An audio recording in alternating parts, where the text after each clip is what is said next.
تو اس کی بنیاد ڈالی 2010 میں.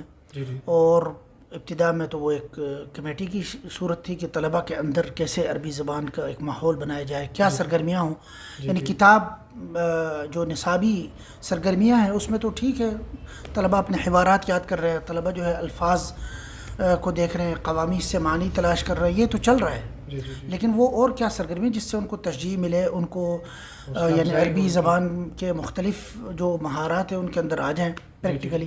تو اس حوالے سے ہم نے بیٹھک کی اور کچھ ایکٹیویٹیز نکالے, کچھ جو ہے مجلات جداریہ کے حوالے سے, کچھ وسائل تعلیمیہ کے حوالے سے, کچھ تقریری اب صلاحیت کیسے پیدا کرے اس حوالے سے کچھ, تو چھوٹے موٹے دورات اور اس طرح کی ہم نے ایکٹیویٹیز کی. 2 سال 3 سال اس طرح چلتا رہا یہ کراچی میں. پھر ہم اسلام آباد جب شفٹ ہوئے, باقاعدہ ہم نے ایک جمعیہ کی اس کی تشکیل ہوئی, اور الحمدللہ اسلام آباد کے اندر ہم نے سالانہ بنیادوں پہ کم سے کم 2-3 ہمارے دورات ہوتے رہے ہیں.